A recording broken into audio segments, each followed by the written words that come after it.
If you work offshore and you've been injured, there's a law that protects you that your employer probably never told you about. They'd rather you think workers' comp is your only option because it's cheaper for them and gives you far less money. I'm maritime injury attorney Matt Schaefer, and in this video, I'm going to explain exactly what the Jones Act is, how it's different from workers' comp, and why it could be worth hundreds of thousands or even millions more than what your employer wants to pay you.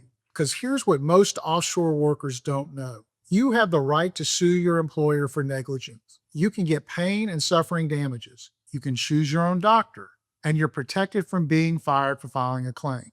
So let's start with the basics. The Jones Act is a federal law passed in 1920 that gives special legal rights to maritime workers, specifically to seamen. And if you work on oil rigs, tugboats, barges, fishing vessels, or other vessels on navigable waters, you probably qualify as a seaman under this law.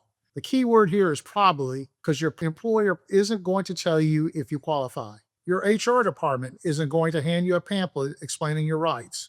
They benefit when injured workers don't know about the Jones Act. So what makes someone a seaman under the Jones Act? The law uses what's called the 30% rule. If you spend at least 30% of your working time on a vessel in navigation, you're likely a seaman.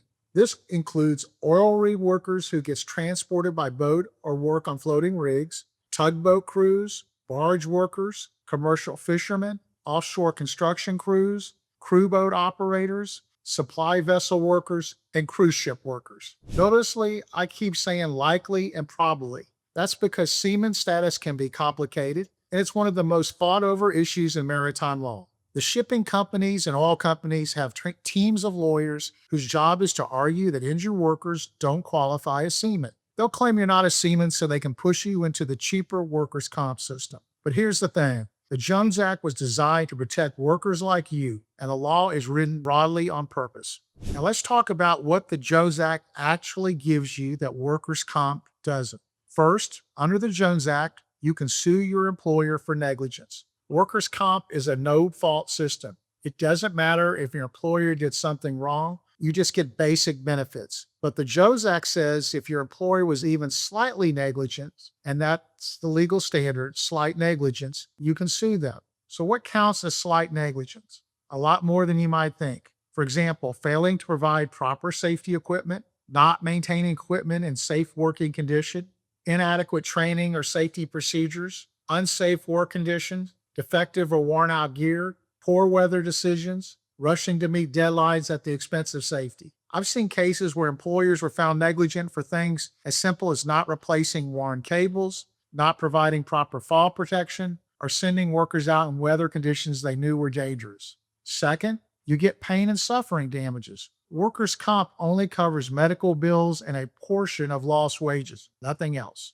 The Jones Act allows you to recover money for your physical pain, emotional suffering, loss of enjoyment of life, and the impact on your relationship with your family. For serious injuries, pain and suffering damages can be worth more than your medical bills and lost wages combined. Third, you get to choose your doctor.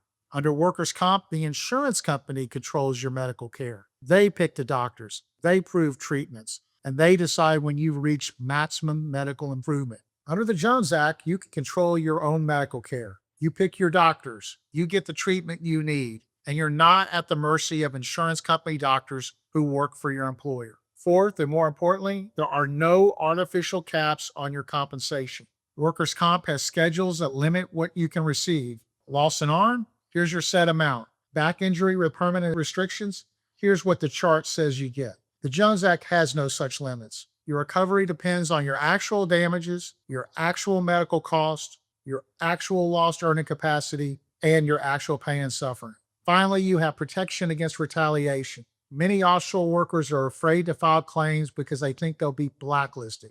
The Jones Act makes it illegal for employers to fire, demote, or retaliate against you for filing a claim or exercising your legal rights. Now let's talk about maintenance and cure, another benefit that's unique to maritime workers. Even if you don't have a viable Jones Act claim, if you're injured while in service to a vessel, your employer owes you something called maintenance and cure. Maintenance is money for your living expenses while you recover. Rent, food, utilities, basic necessities. Cure is payment for all your medical treatment related to the injury. And here's the key: maintenance and cure is owed to you regardless of fault. Even if the injury was 100% your fault, even if you were drunk, even if you violated safety rules, your employer still owes you maintenance and cure until you reach maximum medical improvement. Many employers pay insultingly low amounts for maintenance, $15 to $40 a day. But the law says maintenance should cover your actual living expenses. If your rent alone is $1,500 a month, $40 a day is not going to cut it. I want to tell you about a case that illustrates how powerful the Jones Act can be compared to workers' comp. I represented an offshore worker, let's call him Derek, who was injured when a crane cable snapped and crushed his leg. The company immediately started the workers' comp process and offered him the standard benefits. Under workers' comp, Derek would have received about $900 a week in temporary disability benefits until he could return to work, his medical bills covered, and if he had some permanent restrictions, maybe an additional payment of $75,000 and permanent partial disability. But Derek was a seaman under the Jones Act. We proved the company was negligent, that they knew the cable was worn and should have been replaced several months ago.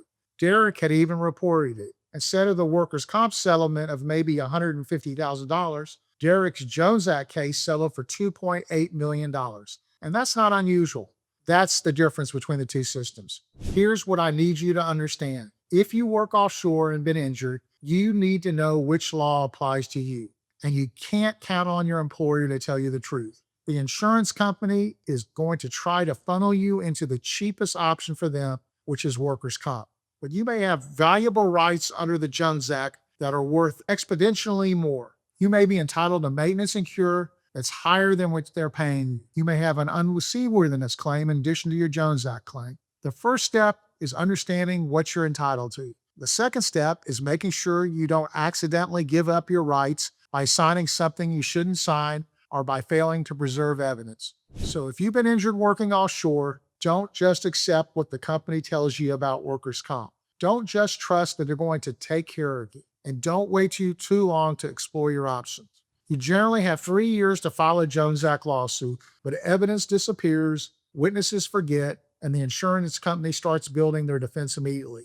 So here's a quick recap of what we covered today. The Jones Act is a federal law that gives maritime workers the right to sue their employer for negligence when they're injured on the job. If you qualify as a seaman, and many offshore workers do, you're entitled to significantly more compensation than workers' comp provides. You get pain and suffering damages, you control your own medical care, there are no caps on your recovery, and you're protected from retaliation. You also have a right to maintenance and cure, living expenses, and medical coverage, regardless of who caused your injury.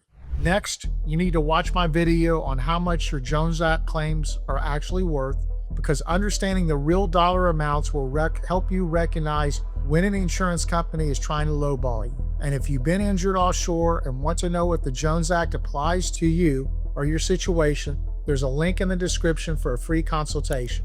We handle these cases nationwide. We've handled thousands of them over the years, and we only get paid if you win.